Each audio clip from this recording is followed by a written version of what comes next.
We've got a German couple staying with us at the moment, and we've got quite a few problems with the vehicle. Principally oil leaks, and the main thing it came in for was to replace, the transfer case was pouring out. Now, I've got this upside down, as you can understand, but where it's coming out of is this shaft here, and it's been dribbling down here, and they've been replacing this gasket and changing the seals, and it isn't that. And a lot of people change these seals, well, they think that the oil's blowing this way and leaking out. Well, it isn't, it's always coming out of this shaft. So I'm going to show you the proper way to do it. The proper way to do it. Okay, so there is a shortcut where you can just knock the shaft out and put an O-ring in and put it back in again. But we're going to put a new collapsible tube in this because we've got one. And you'll understand. So first of all, I'm going to take the cover off. That might take a little time, so I'm going to pause this video here.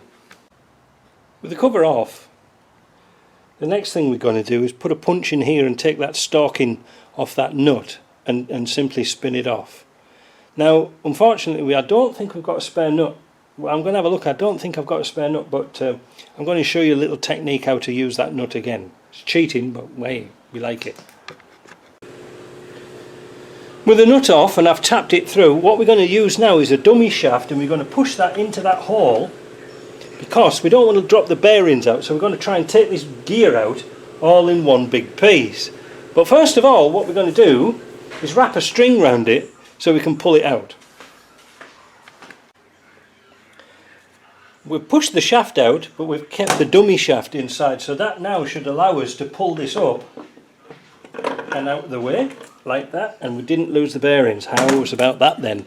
Now, one thing I didn't mention, on this side of the casing here, just fallen off my block, we've had to take this end cover, this cover off here, this inspection cover, this access plate, to get the shaft out. Now the shaft's out, you'll understand. I'm going to tell you a couple of things in a minute. That seal is, there's no, the rubber on that O-ring is compressed completely, and there's nothing on it. I'm going to put a new O-ring on and I'll show you. But why did I take all this bit out here? You see? Well, for the simple reason, let's take this out.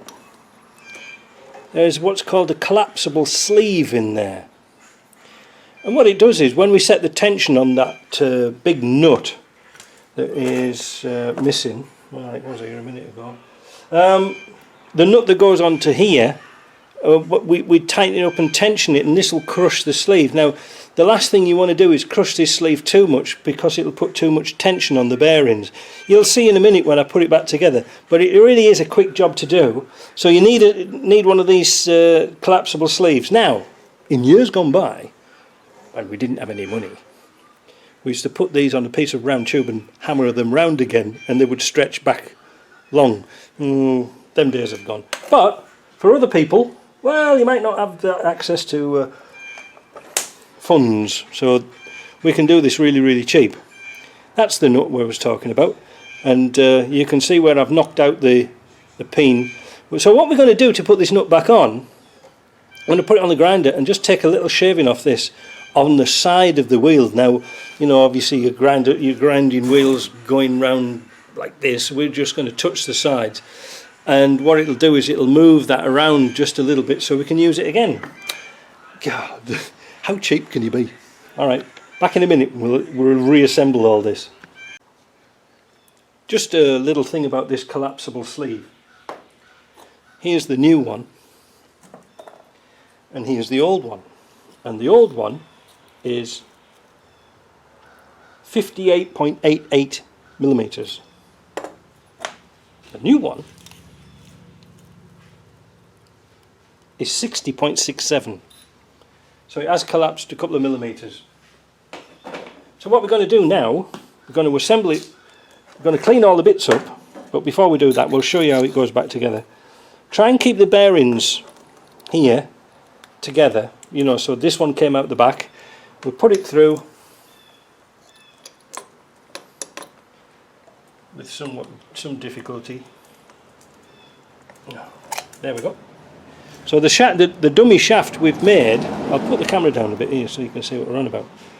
The dummy shaft we made will allow us to drop this gear back in, push the shaft back through the through here. Wait a minute, where are we? Because push the shaft back through. That in turn will push the dummy shaft through, and then everything's going to be cool. So now I'm going to look for an O-ring for that, and then we're going to build it back up again. If you're ever going to do this job, there are two different types of O-rings. There's a small one, which is FRC 7439, and the proper one for this one, this is a 1997 transmission, and this is FRC 8292. Now I've put the O-ring on and you can see how high that is standing now, and this is the old one. So I hope you can see the difference in comparison. This is going to seal really nice. So we've got the dummy shaft in down here, and now we're going to drop that in, push this shaft through, and then we'll be ready to box up, and we'll be able to, well, not box up, wait a minute, we have to set the tension on it first. So I'm going to drop this in, and then we'll show you how to set the tension. So using my piece of wire, or string, whatever you've got, I drop this back down, I drop the intermediary gear back down, and then I tap the shaft through, which then pushed my dummy shaft out of the way. The next thing we've got to do, which is quite important, we've got to put this locking ring on, but you've got to make sure that there's a flat on there. Don't get it mixed up, so we're going to turn the flat on here so it's at the bottom. Is it the bottom? Yeah, no, that's right. Well, it's upside down, so it would be at the top. So I'm just simply going to put the nut on and turn this till we find that the flat is at the bottom.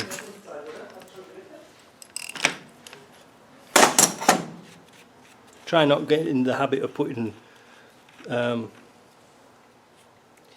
tools onto the threads because it will bugger them up. There we go. And then we can turn, once we've got that locking ring on there, then we can turn it till we can line up to put the bolt through the hole. Where is it? Oh, we have to go a bit further yet. There we go. So now we can put that in somehow.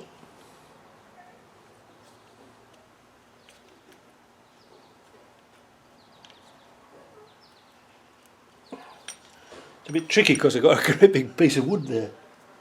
I'll tell you what, I'll come back to that. We won't mess about with me messing about.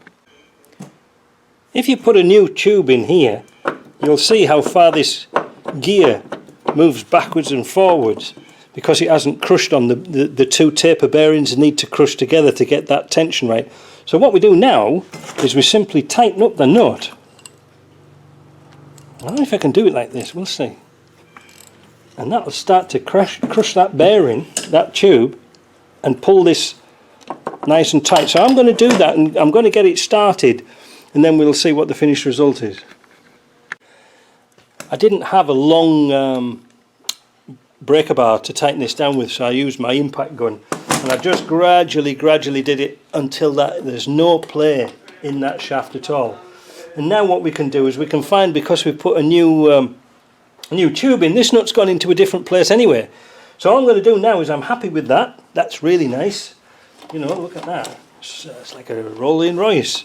So what we're going to do is pin over that gap there, or that nut, clean off the sealer, put new sealer on, and box it up. And at the same time we're going to change the seal on the input, because that's looking a bit naughty.